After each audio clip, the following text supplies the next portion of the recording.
Okay, so welcome back to SwitchCorner. This week we've got some really interesting and unique reviews for you. We're kicking it off though with one called Billionroad, a digital board game that's kind of like combining Pokemon with pickups and items. It's an interesting concept, but can this convince the non-believers? Is it the tabletop game killer that it so much wants to be? Well, hit subscribe if you love the Switch as much as I do, and let's get this started. So first off, the core concepts here, let's say, it's taking the majority of them from Monopoly. Build up your wealth, get the richest the quickest, and win. But it does, I will say, for a whole lot of weirdness on top of this to make it all feel very unique.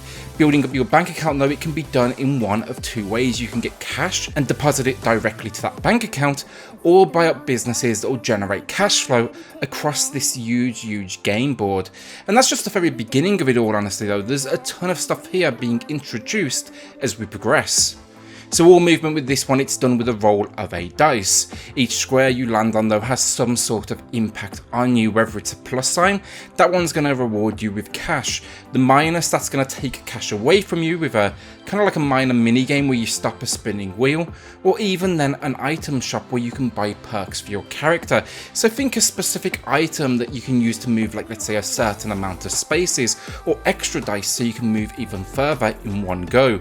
Like any good board game though too, this one gives you multiple pathways to choose from, very much leaving the decision in your hand, even though I will say it does have an arrow on this board that's going to always be pointing you towards the goal. So what is this goal? That's the main objective here. It's added randomly to the board, and if you reach this first, you can expect some serious riches being, well, given to you. Like any good board game too though, know that an exact dice roll is needed, so it's not as easy as it sounds as just like getting past it. Now once it's hit, then we get a nice little animation from the TV studio that's overseeing our game, and it's going to be relocated again, ready for the next round. This isn't the end of the game. Really, if anything, it's more the beginning. So this TV studio area, it's also used for random events where they may reward a player for, let's say, a particular behaviour, or just, well, simply giving out a random stack of cash for a holiday. So let's think, Christmas. When they give to one player though, typically do know they take from another, so it's not always going to be a good time for you, unfortunately. These though, they're very much that, just random. Do not expect Mario Party style where you're taking part in minigames, because that really does not happen with this one. All of this craziness though, I really like. Billionroad, it always had something ready to go that I just did not expect at all. It always caught me a little bit off guard, if anything. Let's talk about the big thing though now, something I haven't addressed yet, and what I'm sure caught most of your eyes watching this video. The monsters following me around, and those scattered around the board very much in like a Pokemon-esque style. This to me, it's Billionroad's defining factor. It adds like this weird collect-em-all vibe to the whole experience, and there's actually what I'd consider like 3 tiers of monsters to interact with, shall we say. The first one's the ones just standing around the map or following me personally. They appear and disappear with each round, and passing one on the board will allow you to add them to your party should you choose to. This party, you can have up to 3 followers, and they all come with their own attributes. Full party though, when you pass another one, you can switch them out as you please. There's no penalty for that. But why do they follow you? Well, they add perks like the money monster that's going to give you a small cash injection every time another player earns some cash. The pinata is going to, probably my favourite, going to give you a huge cash reward if you reach goal first. Or then the unicorn offers more kind of luck when rolling the right number. That's especially useful when you need to land on the goal square. Later into the game then as well, it even introduces a stamp card system. This will give you let's say a reward for working with and collecting all the different monsters. So yeah, you may have to switch out like I did some of your favourites, but I gotta say, it gets the Pokemon blood flowing for sure. Next up for monsters, then you'll occasionally get a 4th follower. Some good and some really not. Actually, most are not good at these ones. These though, they're awarded each time someone reaches the goal. Sometimes to one player, sometimes to all of them. Completely random like a lot of this game. The most common I saw though was a good one for the winner. Think a mermaid that steals riches from your opponents. And then a bad one like this bird. I hate this bird, who would randomly basically pick me up and drop me wherever it felt like it randomly on the map. nearly always miles away from the next goal, though that's pretty much a guarantee. If I know one thing about this game, it's that I hate this bird with a passion. Want to get rid of them? Good or bad though, pass another player on the board and they will latch onto them, introducing very much kind of like a strategy to this whole experience.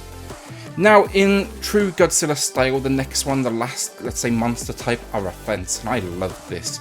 Weirdly, it introduces like a very basic turn-based combat-like moment to the game, and these monsters, they randomly appear with an eye on destroying the world around them.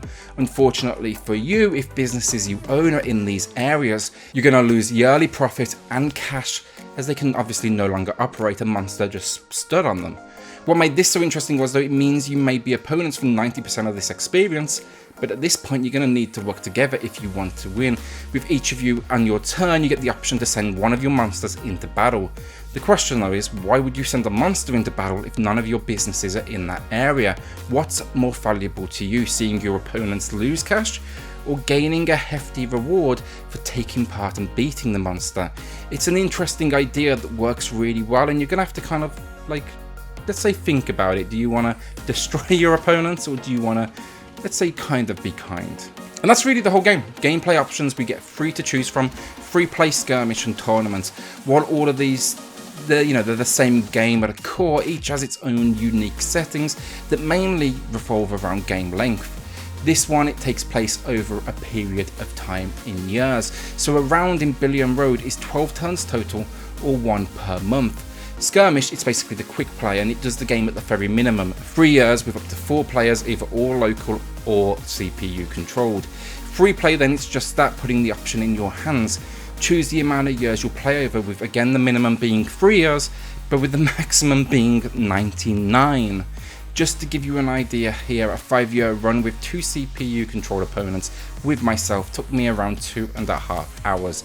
This game, it's shy about long gameplay sessions, and when you choose these settings, it actually gives you an hour marker telling you how long you can expect it to last. Tournament then, and this I would say is kind of the single player experience in my opinion, taking place over 30 years, where every 5 years the lowest player is kicked out and replaced with someone with a much bigger bank account and of course much more skill. Tournament mode 2, this is where your progression will unlock like new CPU controlled players for you to compete with against in other modes, and then there's also a ton of cosmetic upgrades, as with every mode here you'll create your character with a basic creation screen at the very beginning of the game. Like I said, it's not a quick game, but with a save functionality allowing me to pick it up and just drop it, it kept me coming back, and I spent a solid like 15 to 20 hours I'd say in tournament mode. Alone, I was facing CPU opponents, but it has this great feature where you can fast forward their turns. It makes it a little easier to win in the early game, but then as you kind of get deeper, you're going to have to watch quite a bit more. Overall gameplay, there may not be much here in regards to options for gameplay styles, but the core game is a lot of fun, and there's always something new happening, whether it was the introduction of, new and stronger opponents, new monsters to meet, opening up faster pathways like opening up the airport, or simply watching things cut back to the TV studio where they may give you out like, an award or a penalty. Plus, what really helps, the writing's actually pretty solid for the characters too. It's all very exaggerated and it totally works to the style of the game. I mean, it's a board game with Pokemon-like monsters and you can make hundreds of millions of dollars in minutes. That bit in real life I'd be totally down for, but yeah, realism, it's not at the forefront of this one's mind, it runs with it and it totally benefits from it. My only real complaint, no online play. I really would have liked to have shared this one with friends and not just those in the same household. So graphically speaking, I've spoke a lot already, so I'm going to keep this pretty short. It's a great looking game where detail and strong texture work is pushed to the wayside and they focus solely on making it cartoonish and colourful, and they very much succeeded. The board is as bright as it can be, with famous landmarks scattered around to represent Japan, which I really appreciate. Each square is instantly recognisable, and the design, it very much feels like it's alive with some nice, if basic, animations for your characters and monsters. Then we get some nice changes for the big events, think a monster attack, or when it cuts to the TV studio and our presenters take over. We even get like a few hand-drawn moments for special events like, Christmas, Halloween that I mentioned earlier. They're almost like childlike style, but they still very much are in keeping with the whole theme here. I think what this one does well is it's going to appeal to all age groups, and it's factoring in a number of different styles that help distinguish what exactly is happening at every given moment. It's actually impressive because underneath it all, as I said, it's actually quite a complicated game at its core.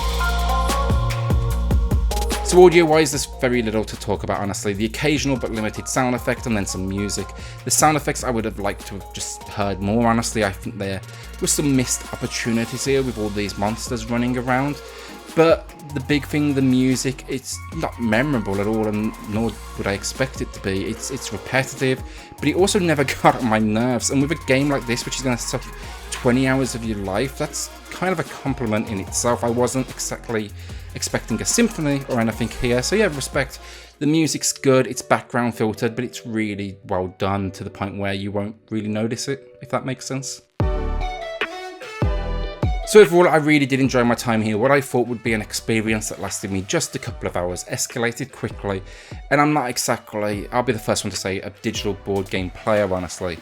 This one though, it's constantly working to give you something new, and while the core experience, it never changes, it still manages to give you a ton of entertainment thanks to some solid and entertaining rating from our hosts. Random offense, monsters, it just all kept me hooked, and 15 or so hours later I'm returning again now to play it, knowing it's something lightweight that I can kind of relax to. There's also a ton of things I missed, honestly, or failed to achieve, like I didn't actually manage to get the stamp card filled with all the monsters, and I really want to get that. Yes, I would have liked online play, but I will say it's also a good one for those that aren't necessarily gamers. You can enjoy this with the whole family, no matter the age, someone can help them. At a price point, I was kind of questioning it, you know, $44.99 in the US, $35.99 in the UK, or $39.99 in Europe. I'm confident saying you can get your money's worth from it. Today I'm giving Billionroad a great 8 out of 10. Outside of a few stumbles with the audio and the lack of online multiplayer, I've got to say I had a fantastic time with this. I enjoyed every moment. It constantly kept me hooked, and it was always throwing something new at me. I think there's a good chance we'll see multiplayer in the future. It's available on the PC builder already, so maybe we'll get a patch here. I'm hopeful. But yeah, thanks so much for watching. As always, thank you to all the subscribers here and all the new ones that have joined us. It's been a crazy few weeks for the channel with so many of you just supporting us and dropping comments, and we really appreciate it. Check out the channel if you're new here. We always try to get a ton of Switch related content out each and every week, and hit subscribe if you love the Switch as much as I do. I'll see you all on the next video.